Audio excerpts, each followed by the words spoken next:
And welcome to the Barely Coherent Podcast. Your host, the Grizz. See, I hope he edits that out. I will. You're not.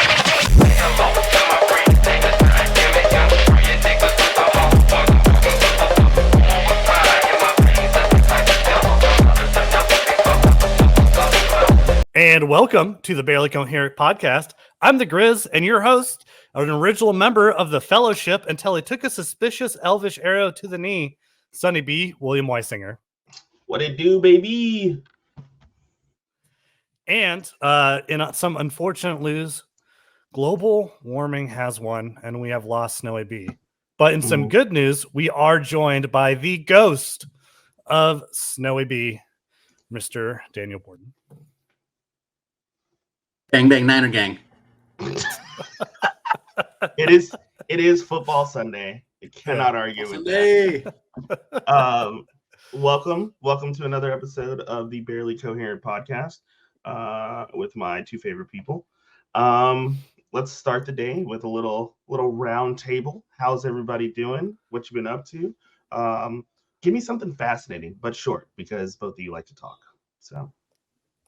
You up, Grizz? You up? Okay. Well, something new that I have done that was a lot of fun was I took a circuit rider course, which is like an intro into track riding for motorcycles. Did that on Tuesday. It was about 7 hours of like track riding with some classroom stuff, and it was a lot of fun. And my bike could definitely get pushed a lot harder than what I could push it. But you know, taking straight away doing 60 while still in second gear straight into 90-degree S turns is a lot of fun. Oh, that sounds absolutely terrifying. Yeah. So you're gonna be joining me in the after realm soon. So that's fine. But you know, just to take it back to the original inspiration for my motorcycle riding, Top Gun, it was done out on a flight line. Nice. And they had cones set up, so there was a lot of room for everyone. It was a lot of fun. That sounds dope, dude. Yeah, I like that you're always improving yourself. Yep. I mean, yeah, you definitely step outside the box, and that's that's what's hot. Yeah. No improvement is regression. So, well, consider me regressed perpetually. Yeah, much like the Grizz's hairline. Oh, hey, that was hurtful. Hey, that was low, okay. Dude. Okay. He's just saying that because he hasn't lost any hair yet. Look, it's gonna happen.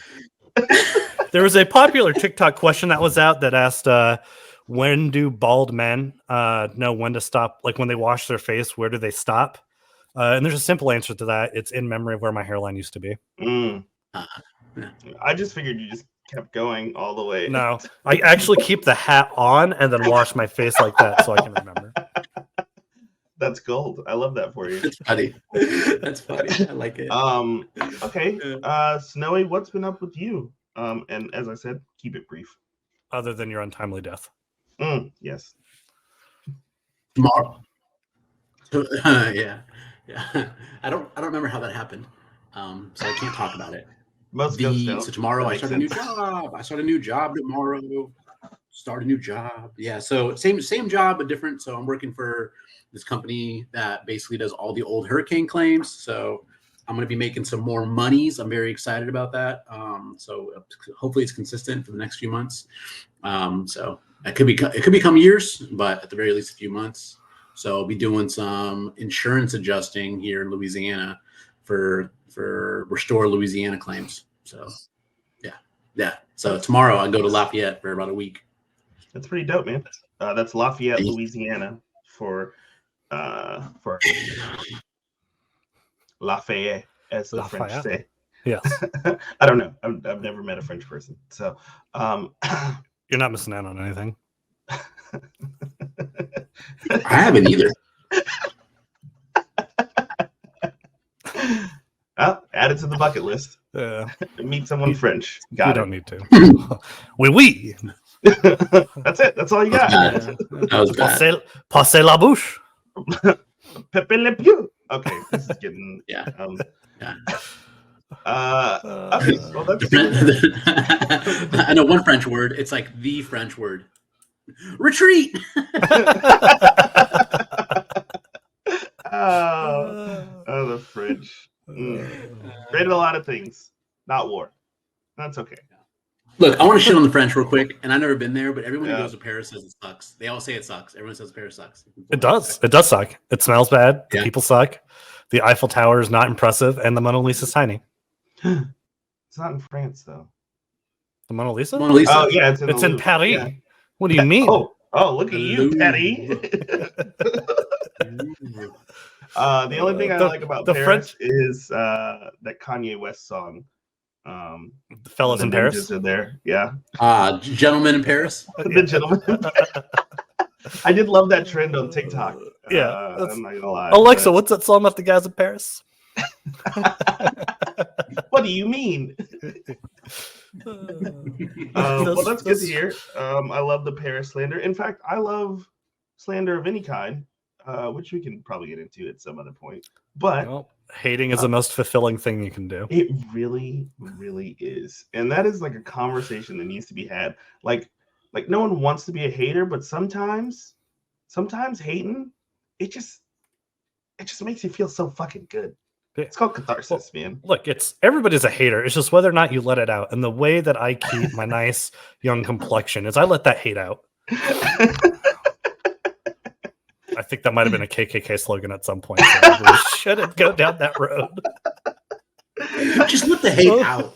Yeah. What was that Chappelle Show skit? Clayton Biggs speech? If you got hate in your heart, just let it out. Let it out. Yeah. And that is where we will end that little bit. As far as what's going on for me, I just got back from Bermuda.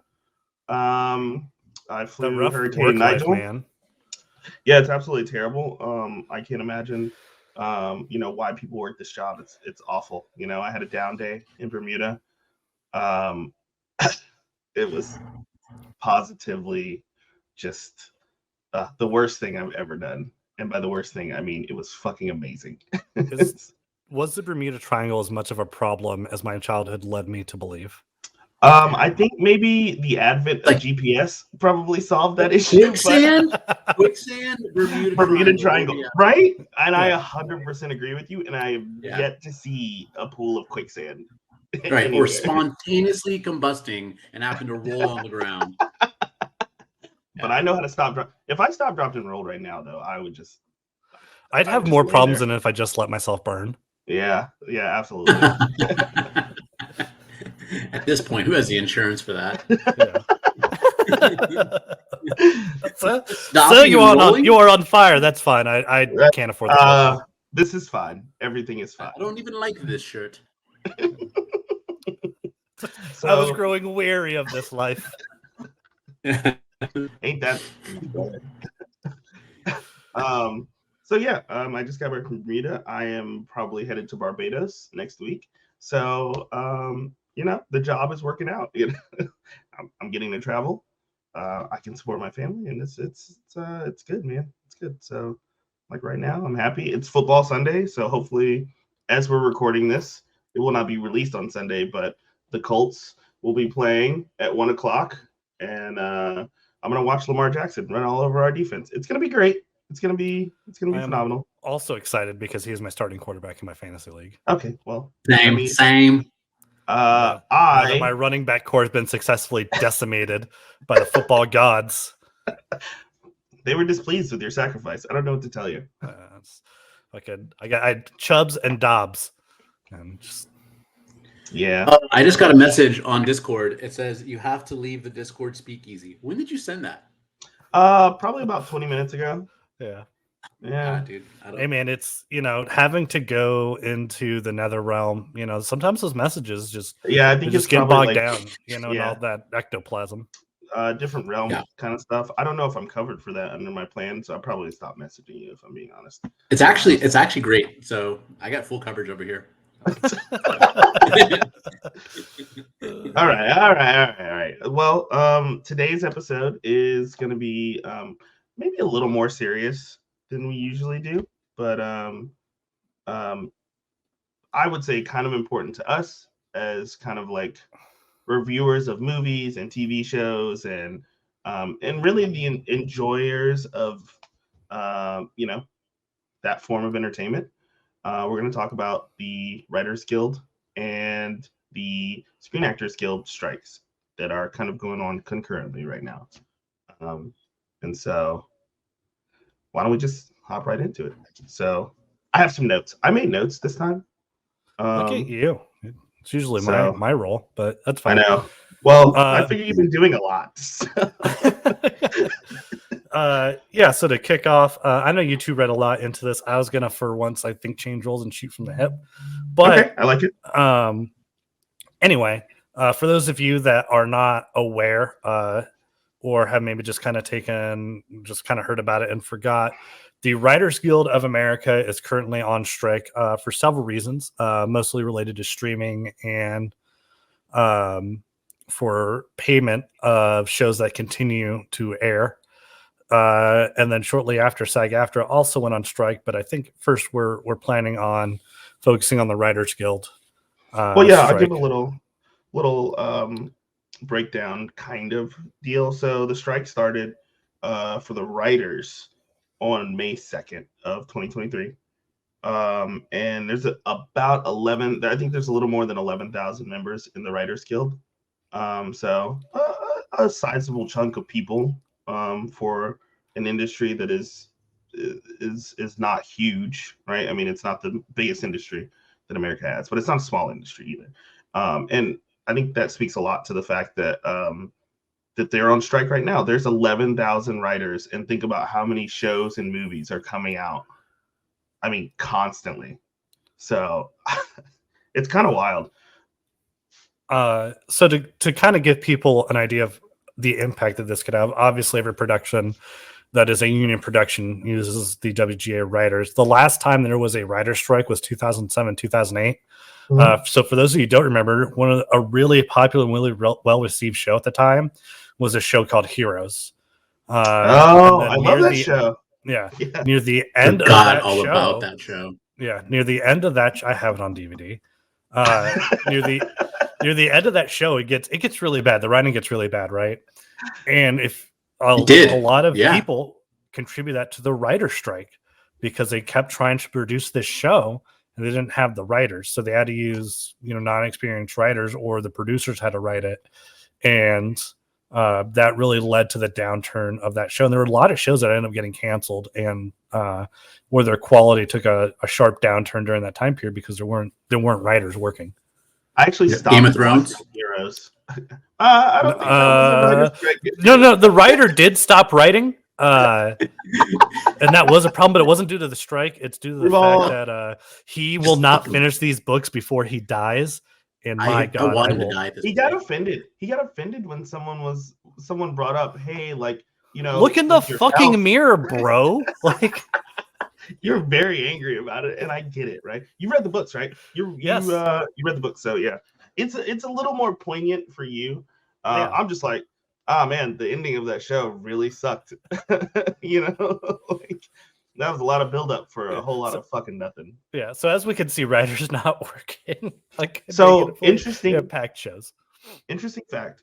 And I feel like we gotta give Snowy some time on the mic. But interesting fact. The last time the writers went on strike, there was a show, Breaking Bad, that was in production at the time, and due to the writer's strike, 2 characters that were supposed to be killed off early in the show did not get killed off. That's Jesse Pinkman and what is Walt's brother-in-law's name? The DEA agent. Hank. Hank. Hollywood Hank. That's a Hollywood Hank shout out. We love Hollywood Hank.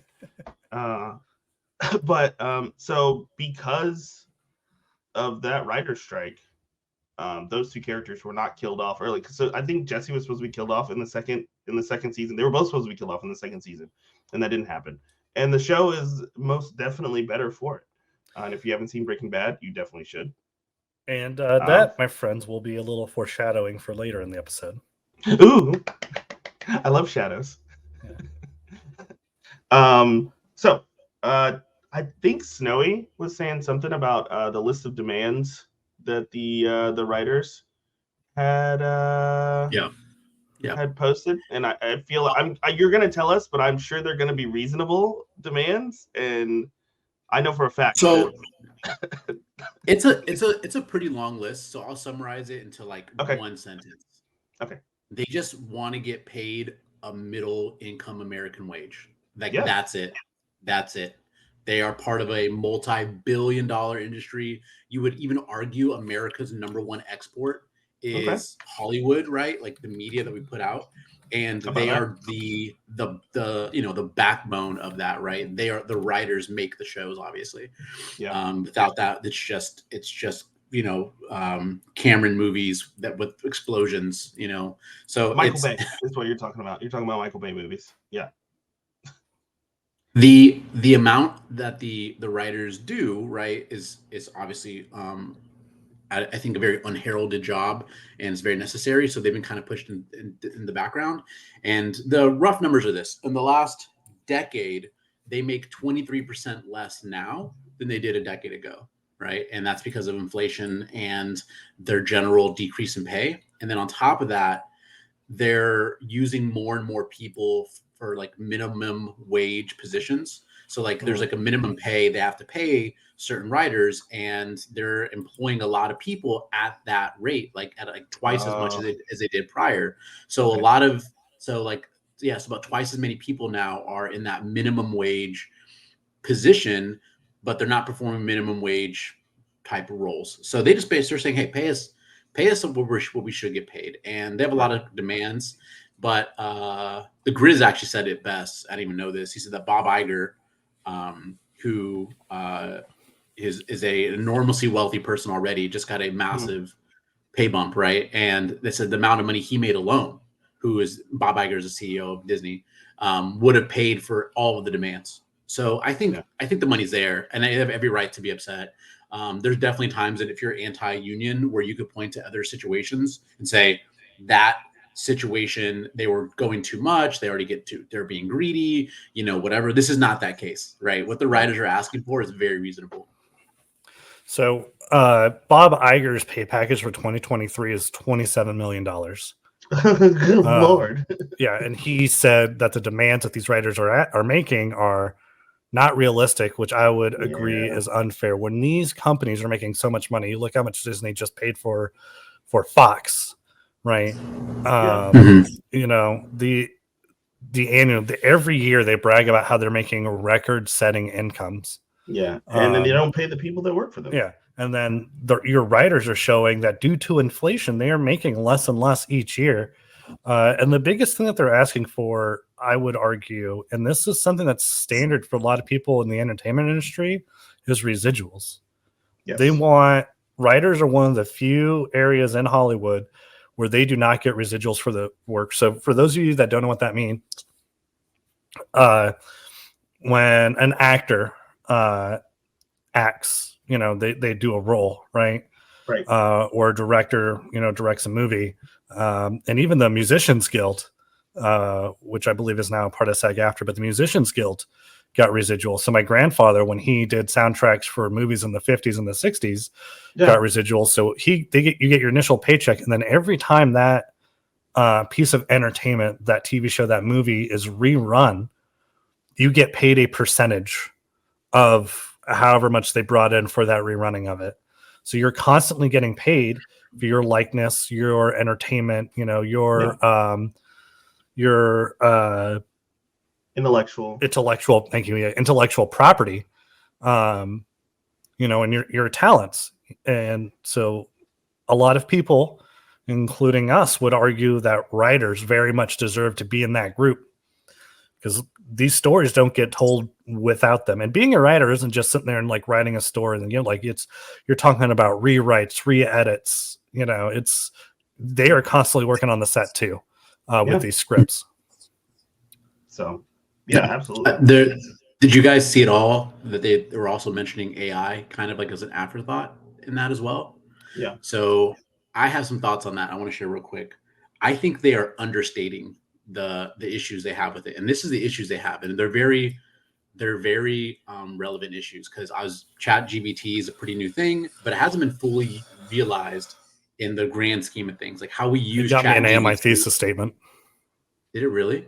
Yeah. Dude, that's amazing. So like, I mean, I think, so what the writers are saying is that the AI algorithms that are being utilized are learning independent of what I'm about to say. So this isn't like without this, you couldn't get around this. But essentially what's happening is the writers are saying, hey, you're using our IP to feed directly into ChatGPT or ChatGPT like plugin to teach it how to write specific ways. So if you want to write like a drama scene or a love scene, it takes all of the writing from all these love scenes that belong to these people, and it's creating its own original, like I can't really see the original content, but it's really just like an amalgamation of all of the writing that's ever happened about love scenes or war scenes, and you wouldn't know the difference. So they're kind of bringing it up right now, like, hey, like, you're using our stuff to basically get rid of our jobs in the future. And I don't think they are making a big enough deal about it. I think in the very relatively near future, like Chris just said, like you could be able to write pretty well and a human being would not be able to tell that much of a difference. And I think 5 years from now, as things progress and compound, we might be in a different world altogether where Hollywood's going, look, if I need to write anything at all to do with like a common scene, right? So-and-so walks into the room, says hello, how's it going, right? Like anything that's not like an original joke or something that's really timely because of the cultural landscape that's happening, that's like, again, that would require an original thought. You could pretty much like plug and play, I think, even today, some stuff into ChatGPT and then create a relatively decent script. But 5 years from now, it could be way worse. And you might even see people going like, we don't need you at all. We don't need you to write a screenplay. Or we might need one of you to QA it, but that's my point. Yeah, I mean that's a distinct possibility. And you can't blame people for fighting for job security. We see it all the time. People complaining about it. Automation stealing jobs and stuff. And this is another example of it. Timely that you bring that up, though. This news story came out on the 21st, so 3 days ago. Math, 3 days ago. Quick maths. And there's a bunch of writers, including the aforementioned George R.R. Martin from Game of Thrones, that are suing OpenAI due to it using their copyrighted works without permission. So this case moving forward will be really interesting to see how copyright gets applied to AI. So some of the conversations I've heard around, not from this article that I'm reading on Al Jazeera, but around it is, how is this different from like you and I reading a bunch of books, getting inspiration, writing our own story. I think the difference here is they're taking copyrighted works and specifically plugging them in to an into something for the sole purpose of creating more written work, right? Instead of just enjoying and using as inspiration. So it's one of those weird gray areas. So I think you're right. Here's an example of some writers that I think are taking it far more seriously, where they do feel the need to sue to try to get copyright laws changed now. And I think that's something we might see where a screenplay gets written. They're like, well, it was written by AI, and you're gonna have some writers come out and be like, well, that has a lot of similarities to my work. So now I'm going to sue you for copyright infringement. But how do you prove, Well, that's what AI, that's the start of it, right? Is that you have to teach AI to be a true AI. You have to teach to be its own being, right? So initially what you see is the feeding of information to give it basis for creating new information. But in the beginning, what you'll see is works that are very similar to the information that's fed into it. And so that is the conversation about finding the difference between what is original thought that's based on a little inspiration from someone else and what is outright just copyright, I guess. I want to push back against both of you just a little bit, right? So the argument first that Grizz made of like, how is that different than me reading a book and then me writing a book? And I can't erase that I read 10 R.R. Martin books, and now when I'm writing, that's obviously going to influence how I write, right? So that's impossible. It's there. It's in my head. The reason why that's different is because the AI without R.R. Martin could never do something with it. It can't create original content, right? It can only take I guess you can call it original because they rearrange the words in a way that is original to the thing. And that's where the gray area comes in. I see your point. But ultimately, though, if I never read R.R. Martin, there is still a possibility, it might be 1 in a trillion chance, that if I never read Game of Thrones, I could recreate a Game of Thrones-esque level thing, because obviously R.R. Martin was also influenced by previous writers himself. So I could have read the same writers that he read and then created something similar to what he made. Again, it might have took a 1 in a trillion chance of doing that because it's so unique, but it's still something original because I'm a human being, which AIs are not. So they're not true AI, which is what I was going to push back against you, Sonny. Yeah. It's not true AI, right? It's because it can't create original thought. Right.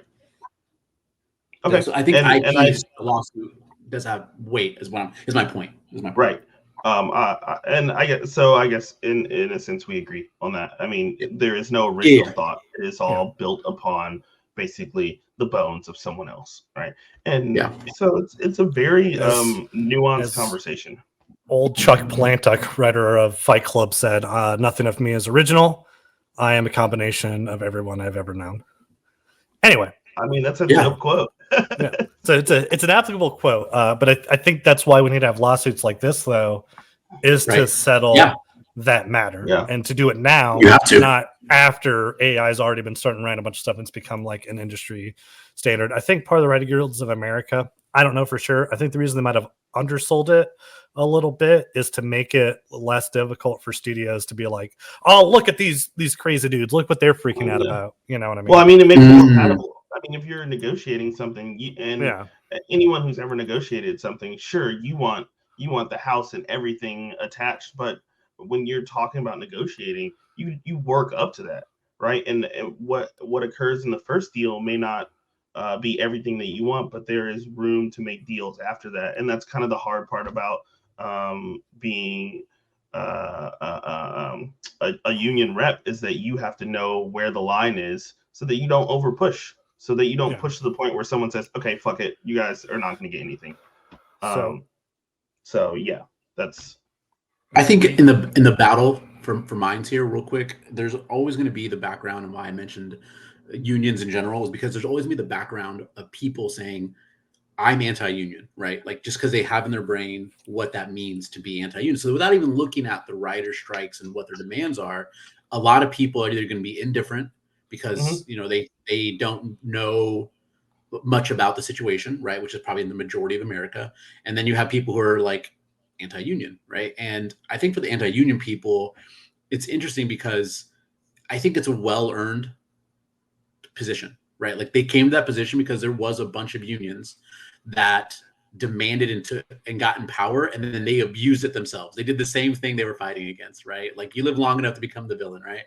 And you saw that throughout history, that at some point we needed unions, then the unions got carried away, and now here we are. But I think we're now back where we've come full circle, where we now need unions again, because people like Bob Iger, who are making $27 million, you would argue, like, what does he provide on a value level that another executive couldn't provide for $1 million?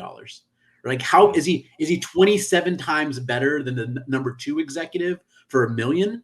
I would argue no, right? There's no way you could quantify that, but I would argue no, right? So I do think we need unions to make it a more equitable playing field.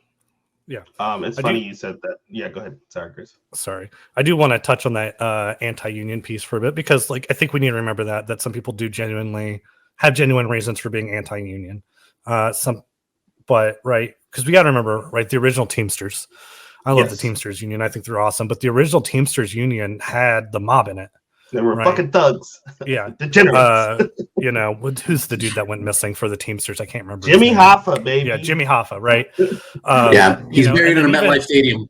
Yeah, even today, as pro-union as I am, when you bring up the law enforcement unions, I'm the most anti-union dude that you're gonna find out there. Well, because they're shady, bro. Like they suck, bro. The law enforcement unions are trash, dude. The other piece of it is one of the best things corporate America has done is convinced a huge part of the working class, especially the ones that work in a lot more manual labor type jobs, that their enemy isn't the corporations, It's that the their union. enemy is your fellow worker that's holding you back. Yeah, man. Right. And if you just work hard enough, you will succeed. And if your hard work isn't getting you there, it's because the dude on, the family on food stamps, or the other people that just aren't carrying their load, that's what's holding you back. And that's been the biggest lie that they've gotten other workers to believe. That's a heavy conversation, dude. Yeah. I mean, realistically, that applies to a lot more of than things. just Yeah, more than just work. Labor. But so if you I put out a TikTok on our Barely Coherent podcast TikTok page at the Barely I'm glad Coherent. you're gonna bring this up. Yeah. Where I talked about the writer's strike, and a lot of some of the comments on that were, hey, well, I did this thing and I didn't get paid for it, so why should they get paid for it? And I've never understood that mindset of, I got a shitty deal, so so everybody should have to get a shitty deal. You know what I mean? This instead of like, here's people that are fighting for what we really all should be getting, and instead you want to hold them back too because you're not going to get it. Well, we were all in the Navy, Chris still is, right? Well, it's just, I think a lot of that is human nature in it, Well, that happens in the Navy at a crazy level. Sorry to cut you off. I just want to say like that. No. Like I never really experienced it because I was never in the corporate world prior to the Navy. I was just doing regular hourly jobs, and there wasn't really that like competition, I guess. But when I joined the Navy, it was absurd how many people did that exact thing we just talked about here. And now I realize that it's not like a corporate thing or a military thing, which at the time I thought it was a military thing. It's a human thing. And it is wild that so many people default to like, well, I don't want to see somebody else succeed in something that I didn't get. I want them to suffer as well. Yeah, I mean, like. Anyway, really quick, I'm just kidding. Just kidding. We did that to you a couple times. The point is that I was going to make several points while you guys are talking. Is obviously it's very difficult when we're not all sitting in the same room. But just like the last bit of this is that like so often people think that their suck is the worst suck ever, and lots of people spend so much time saying, well, this happened to me, but this didn't happen to you, and this happened to me, and this didn't happen to you, and it was way worse for me, but it wasn't as bad for you, instead of saying, this really sucked, and I don't want this to happen to me anymore, and I don't want this to happen to anyone else. We, as human beings, spend a lot of time kind of like shaming people for the things that they go through. And so this is just another example of that. Is Grizz brought up the video that was on the Barely Coherent podcast, and I'll kind of use this to segue into kind of the other portion of this strike, which is the SGA or the SAG, the SAG strike. Is there was a guy that replied to your video about the Screen Actors Guild strike. And he was kind of crass and really kind of uninformed, and he seemed very angry. And his response was, those guys make a ton of money. I don't make really any money, so fuck them. And it's like, I mean, the choices you made led to where you are in your life, right? If you did not go and become an actor and make millions of dollars, that's on you, right? But not every actor is a millionaire, right? Not even close, actually. Yeah. So, I mean, to back your point, dude, you're a Colts fan, right? How many people had the same view with Jonathan Taylor, right? Where they're like, he's like, I want more money than my 10 million a year or whatever. And so many people were like, bro, you already make so much more money than I do, and you play a sport, and of course, like, it does feel like he's pandering to people who are struggling to pay bills a little bit. So I understand where that comes from, but he still has every right in an industry that is a multi-billion-dollar industry, and he's a marquee player for a team to demand a fair share of that industry. So I think it's important that people stop looking at like, well, you make more money than I do. It's like, okay, well, do you provide millions of people every Sunday entertainment? I don't think so. Sure. Until you then, keep, like, it's not it's not his fault you don't make enough money. My response to that is that I think that what Jonathan Taylor asked for was absurd. $17 million a year for and this is a conversation that I've had multiple times as a football fan for a player that has the highest potential to be hurt in the sport. To ask for $17 million guaranteed a year is it feels absurd. But my issue with that is not I don't make $17 million a year, so he shouldn't make $17 million a year. My issue with that is that the money that's spent on him is money that can't be spent on other players or other things to improve the team, right? And so it feels a little selfish in that sense. But my issue with that is not that I think Jonathan Taylor makes too much money as it is because, I only make $78,000 a year. So again, do I have issue with that? Sure, but not because it's not me making that money. And I think that's something that people struggle with as a whole. So to kind of take it back on the course. Yes, please. To the strikes. Another thing people need to remember, right, is what we see of Hollywood is very surface level, right? We're seeing the most successful people. That's the people that we're seeing, in the news being talked about a lot of the time.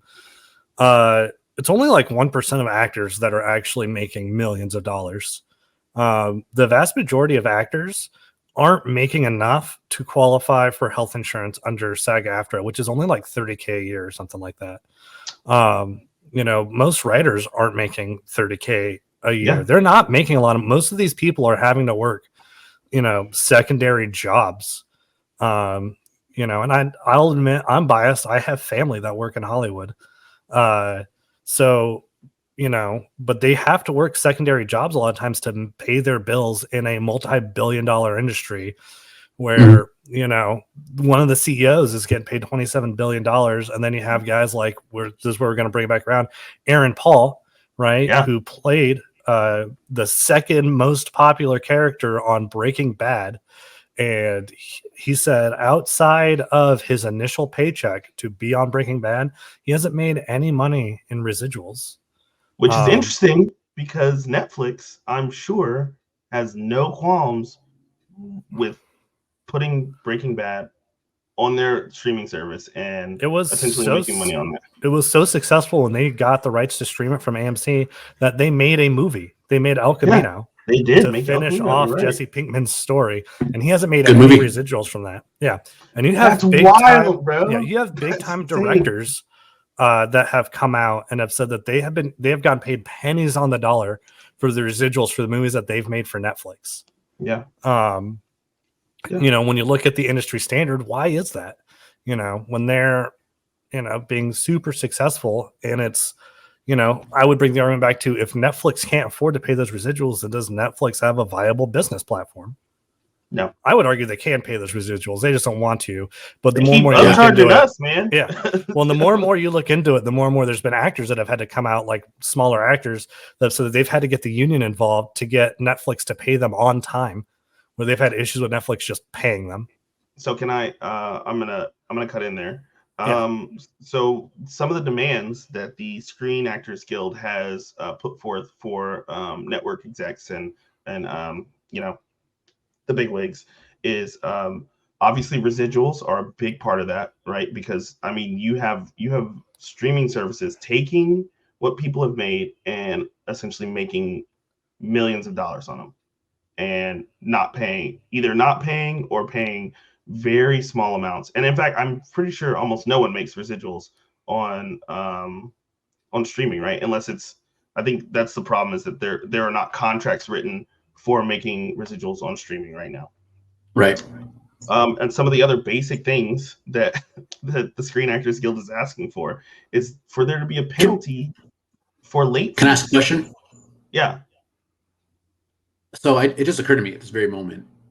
How would you factor in residuals? Because the reason why obviously it worked for TV is because they obviously were getting ad revenue whenever they played something on a network, and then now that's not the case. There's no ad revenue. It's just the monthly fee. That's the only dice, or that's the only slice of the pie. Right. I mean, that's a good conversation, but that's a conversation that needs to be had.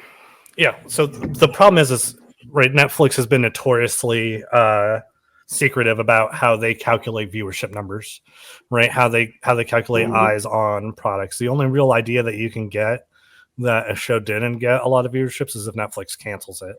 And then there's even debate as to what their threshold is for that. Yeah. Seen articles on that. Yeah. The whole point though is that Netflix, right? If Netflix was not making money off people watching these shows for long periods of time, then they wouldn't be in business, right? So are residuals for streaming going to work the same as residuals did for regular television? No. But right now there is no residuals being paid out. So Netflix is just taking all the money from them. So, there has to be, is it going to be the same? No, but something has to be put in there that basically says, however Netflix calculates viewership numbers, when X amount of eyes view a piece of work that somebody's been in, that they need to get a percentage of payment based off of, contracts, right? Whether it be like, hey, you're going to pay me, just lowballing numbers, right?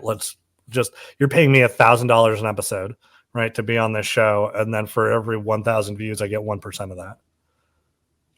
I want to take it a step further, if you don't mind. No, that's fine. I was just trying to give an example.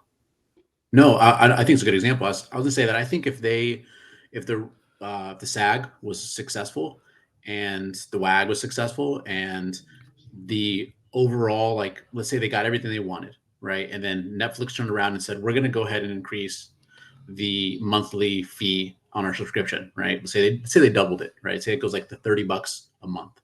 Sure, some people would definitely cancel. But how many shows does Netflix put out every week? Monthly, it's got to be like, I don't know, like a dozen. I mean, there's so many trash shows that they just put out in mass.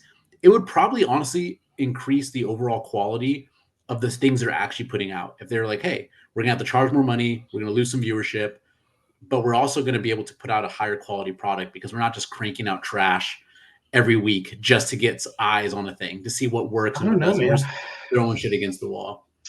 I don't know. I mean, I think that that could be the case right now, and they don't do it. I mean, right now, I think Netflix just went up to $20 a month for like the premium, the four screens or whatever. So I mean, you're already charging people $20 a month. We've already established that you're not paying residuals on anything. You're underpaying people initially, also, and you're not paying on time, and the quality of what you put out is still en masse not great. So all that's going to happen, I think, in your scenario is that they're going to charge me $40, $30, $40, whatever, and I'm going to get really the same drivel, just half of that, less, because they have to pay people. Yeah, because right now Netflix's model is putting as much content out there as possible, in order to just have the most content for people to watch, to try to keep people's eyes on there. Yeah. So yeah, obviously, like, residuals is, and the three of us are not going to solve the issue of residual contracts. But I mean, it's a conversation that needs to be had, right? And the strike is hopefully going to force that. And like I said, there was some other stuff that they asked for, which was something that you talked about, was the late fees. The Screen Actors Guild is asking for there to be actual punishment for waiting to pay actors and presumably writers what they're owed. And the networks have said outright no to that. Not only because they don't want to pay a late fee, but they have no intention of paying actors and writers on time. And there's nothing that can stop them from doing that. And another basic thing that they're asking for is to have meal times, like breaks, like scheduled breaks. There's no requirement for, I think it hasn't been updated since like 1960, the requirement for breaks on set. I mean, like, this is just like basic stuff that they're asking for. And executives are saying, no, it's unreasonable. It can't be done. It's ridiculous. And that to me is utterly mind blowing. So, yeah, it's when you listen to these executives and the CEOs, they're saying like, hey, what these unions are asking for, what these work, they're unrealistic. They're, really reaching. But when you really sit down and you look at it, especially when you get past the residuals, because that seems to be a lot of sticking point for a lot of people that are opposed to it. Your regular Joe Schmoes out there. When you get past that and you look at what they're asking for, I would argue it's up there with like just basic like human rights and standards. Would you work for a job that didn't pay you on time for your work? If you went and you worked, at a factory job, right? You're working for Ford. Would you work there if they regularly couldn't pay you on time? And that's money that you're relying on to make ends meet? Absolutely not. Would you want to go and work for a job that like didn't guarantee you, lunch breaks or break times or even like overtime? Because they don't get that. It's not an 8-hour work shift. Yeah. Would you do that? I would argue most of America, would not do that. Yeah. We see that with the farms down in Florida right now, where they're having a hard time getting people to come in and work for it because they don't pay you by the hour; they pay you by the pound of produce picked. Yeah. So, even if residuals is your sticking point, I don't see how, as an average American, you could argue with the rest of the demands that these unions are asking for. Yeah, man. I mean, they're asking for what is essentially basic human rights in the workplace, and being told no by people who are making more than 1% of America, or are making more than 99% of America. So, to me, and very rarely are things black and white, in my opinion. I know that's not how other people feel, and that's okay. But to me, it's kind of a no-brainer. These people are asking for something very simple, and we, as kind of sideline characters in this show, are saying, they don't need that. That's not a big deal. Or people think that every actor is a millionaire driving a fucking Maserati or Lamborghini somewhere, and that's not the case. And these people are just asking for basic rights, and why would you say no to that? And that's how I feel about it. There's a trend that you see online, right? And it's the people that are complaining, saying like they don't deserve this. If they don't like it, they should go work in a different industry, right? Are the same people complaining that the Disney movies or the Star Wars movies suck, Marvel's gone downhill, there's no original thoughts in movies anymore. It's just literally the same group of people. And so you want better quality content, but you don't want the people producing this content that you enjoy to get compensated for it. And if I'm somebody that's supposed to be writing these movies and I'm having to go work another job at like bar or something to make ends meet, and I'm not spending all my time focusing on writing, like, do you think my quality is all going to be there? No. Especially if I don't even think I'm going to get paid on time, or I haven't been paid on time. Yep. They haven't paid me yet. Yeah, I'm not going to put a lot of effort into it.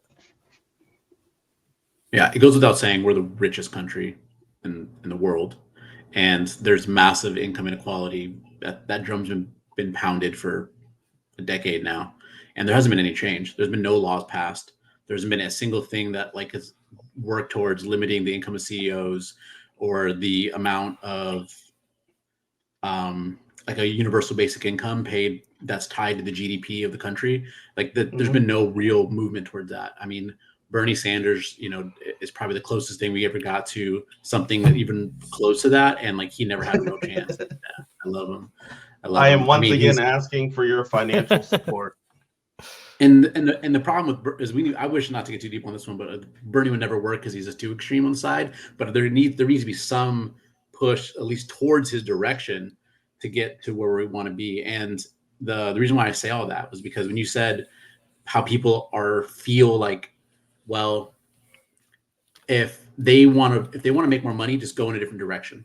Yeah, if they want to make more money, just go in a different direction. Well, That's great. That makes total sense. that you can just say, hey, the writers aren't paying me enough. I'm going to go work in a different industry that pays me what I want. But this is a universal thing, right? This is a microcosm, but this is applicable on the macro, right? What's happening to the WAG is what's happening to a lot of Americans right now. A lot of Americans can empathize what's happening to all the writers in Hollywood, because they're saying, hey, my product hasn't decreased, my working hasn't decreased, but my pay has. So if expenses are going up, and my product hasn't decreased, and you're making more money, how come I'm not making? Why am I not making more money?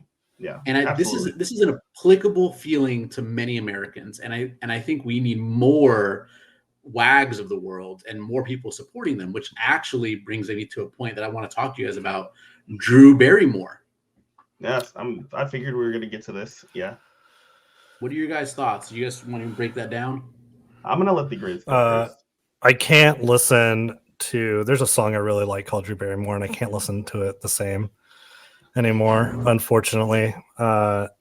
Just look at the song, though. It's really good. Anyway, yeah, so Drew Barrymore, right? Who would know that Drew Barrymore would become a scab? And this is where we kind of get into like the gray area a little bit of like what is scab work, what is union work. So for those of you that don't know, because I didn't know this, which should speak to how popular the show actually is, Drew Barrymore has a daytime talk show. And for those that watched it's pretty popular. It is. I'm not going to cut you off. It was like number 4, like in the most syndicated like talk shows. Yeah. Just putting that out there. Okay. So as an aside, I am not the barometer for what is popular or like what should be popular.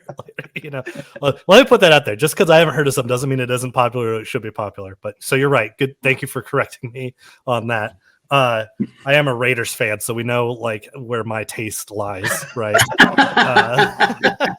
Ouch, dude. That's but that being said, Raider Nation for life. So she had a show, and it's not a struck show yet, right? So like a lot of daytime and evening talk shows, they stopped making shows in solidarity, right? So the only people on the Drew Barrymore show that are union are the writers. So they said, hey, we're coming back. We're going to come back and we're going to continue to make shows without the writers. So that way we're not violating the union rules, right? Well, the writers are like, well, fuck you. Like, we're going to start striking now. And so they started striking. And then the big push, when this really got attention, which I'm not sure, I'm kind of hesitant to put this out there. I'm not sure that these two audience members weren't plants or didn't know what they were doing. But two audience members had won tickets, weeks ago to go to the Drew Barrymore show. When they showed up, the writers gave them pins to wear, that said, WAG on strike. And then when they got in, security turned them away. They said, you either have to take those pins off or you have to leave. And so they left and then went to picket with the writers, which drew a bunch of attention to what Drew Barrymore was doing, and so people ask, why do you strike? Right. It's, what's the point of striking? Well, this obviously brought attention.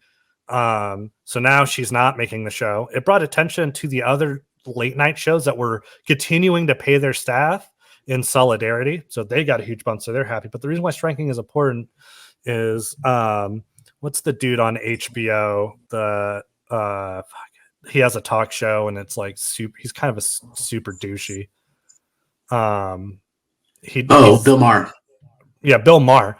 Bill Maher was planning to do the same thing, planning to bring his show back. And there's another show that was trying to do it, bring his show back without the writers. And because Drew Barrymore's got such national attention, they changed course and are not coming back now. Yeah. Right. So if they are willing to convince Bill Maher to not do it from the strike attention because he's a giant tool bag and is going to do what he wants, that's the effectiveness of striking. Yeah. I agree. Yeah, absolutely, man. If I'm being honest, I never really cared much what Drew Barrymore did or didn't do.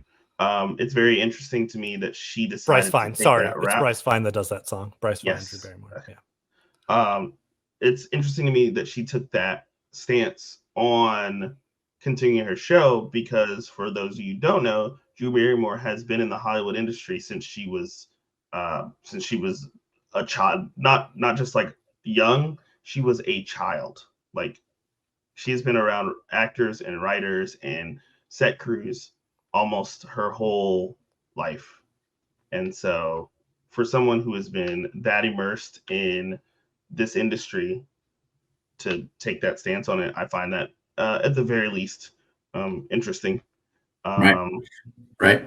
So back on May 7th, which is the week that they went on strike, she was supposed to host the MTV Awards, and she, standing in solidarity, said, "Hey, I'm standing down.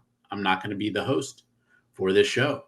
Well, what changed, right? What changed? Because now she's like, "Well, I'll bring my show back." Yeah. And her. So let me be the Drew Barrymore's lawyer right now, right? Her argument legally, from every point of view, was correct, right? She's not using WAG writers. She's also not promoting any shows. She's like, "Hey, we're gonna do my show, but we're not gonna have any actors or any shows talked about that are going to also be in any way related to the WAG strike." So there's people who are striking on from some television show. We're not going to promote it. We're not going to talk about it. So we're going to still be in compliance. And there's an argument to be made that that show employs 100 people or more, hundreds, I think, what they said, and they need to get paid and they need to go to work, right? And they've been out of work since May. So I'm sure there's a lot of people out there who are going like, "Hey, I'm going to leave your show. I have to go find work somewhere else." Like, we could probably do this without the writers. And I would argue, if I was, again, fighting for Drew Barrymore here, they're correct. It is a very organic type of TV show. You don't really need writers for the majority of it, probably for some of it, for sure. Not the majority of it. So they could probably get by until the strike broke with the show and still put out a quality level product, because it already has garnered enough attention that even if it wasn't as good before, which it probably wouldn't be, it would still be good enough and everybody would be hired. And realistically, because I think she only employs 2 full-time writers, it would only affect such a small number of people relative to how many people that she would actually employ, that the overall greater good would be more beneficial, right? And again, that's me taking her side of things, right? That's my argument to that. So you can feel free to push back against that, but that's my take. Yeah. So I do think people correctly labeled it as scab work on her end, right? It would be different if she never had union writers on her show.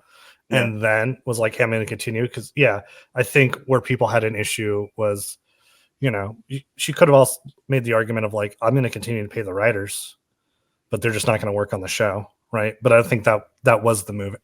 And the fact that they pushed out the union guys, or the people wearing the union pins, was really, I think, like the big sticking point. And then her apology video that really boiled down to, "Hey, I'm a victim." Right. So and that's what I'd say. Like, it is one of those gray areas where she didn't technically, by the letter of the law, do anything wrong, but I do think people were right to be upset with her. To push back on one point that you made, though, where they could do it without writers. Have you ever been to a show like that? Have you ever been to like a talk show or anything like that? Those shows are far more structured than they appear on TV. Like, they tell you when to clap, they tell you when to laugh. There are still lines written for the host. Especially like when you look at something like Jimmy Fallon, almost all those jokes are written by other people that he's telling, either in his monologue or with the people that he's interviewing. Those you know why? It's because Jimmy Fallon is not fucking funny. That's true. On that hill. So that's the one thing I'd push back on is those writers do a lot more work on those type of shows than people give them credit. Which is why they're striking. Yeah. So and like I said, if she would have gone about it, I think, differently, she wouldn't have gotten nearly as much pushback as she did. Yeah. I mean, and again, yes, from a legal standpoint, she did nothing wrong. But as an actor herself and someone who is employing gilded writers, not gilded, that's different, writers who are a part of the WGA and who are union writers. I mean, come on, man. Like, you had to know that the court of public opinion, at the very least, would say that's fucked up. I think her and her producers thought, because her show had built up a lot of goodwill. I had to read back about her show, but it built up a lot of goodwill for some of the subjects that they were tackling and stuff like that. I think they thought that it built up enough goodwill that it would like kind of float on top of all that negativity that would have come back, and I don't think it did. Well, the lie detector test determined that was a lie. All right. Also, the money aspect of it. Oh, I think that was a huge thing about it too. Because if there's nothing else on TV, they probably were thinking like, well, we can probably grab a lot of untapped viewers. Yeah. You know, and get a whole new branch of audience that we didn't have prior. Yeah. Absolutely. So we're running up. Yeah, go ahead. Yeah, we're running up on an hour here. So do you guys want to give your final thoughts on the whole like writer's strike? Any parting words before you return to your ethereal slumber? Snowy? Hit us, Snowy, with your closing arguments, if you will.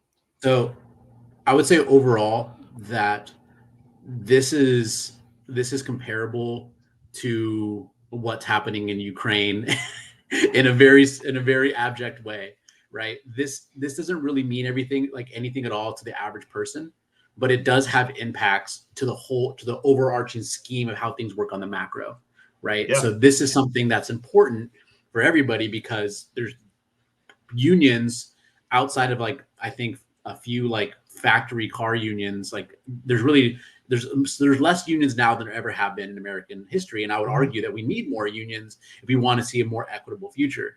So what's happening with WAG isn't just a for the writers thing. It could really impacts everybody because if some people see it successful for them, then it can be successful for us, right? If they can do it and do it well and we get more money and stand on their laurels, then we can do it too. Yeah. Okay. I like that. What about you, Sonny? I think that this is a pivotal moment with the changing of technology. The fact that I think that this is the beginning of the fight against what is considered AI in terms of entertainment and the entertainment that we consume. I think we're going to see big changes in a lot of things with the introduction of ChatGPT, OpenAI, things like that. And so I think that we've really just scratched the surface of what we're going to see from that. And I think that this strike is important because it brings to light, like you said, the inequity, not only in this industry, but inequity in other industries and kind of the need for people to fight that inequity. And I hope their demands are met. Does it suck to see movies not coming out and TV shows not coming out? Yes, but as a consumer of that product, I want to see the people that create that product compensated in a fair way. So that's how I feel about it. All right. What about you, Grizz? I'll give my final thoughts. There's a statement I truly believe in, and you can see it on the banner behind me, and that there is no war but the class war. And I think some people have gotten confused as to what class they are a part of. So for those of you out there that think that you're just one hardworking day away from being a billionaire, I want you to know I'm telling you this out of love because I want you to have a true understanding of where you are in the world. You're not. You are not one hardworking day away from being a billionaire. You are down here with the rest of us. So it's not the hardworking man next to you that's your enemy. It's not the people in Hollywood on strike for better wages that are your enemy. It is corporate America, and don't let them lie to you. We are stronger together, and the elites won't realize it until the working class fully bonds. So that's my final thoughts. Eat the rich. Eat the rich, and remember, storm Arasaka Tower. Bears out.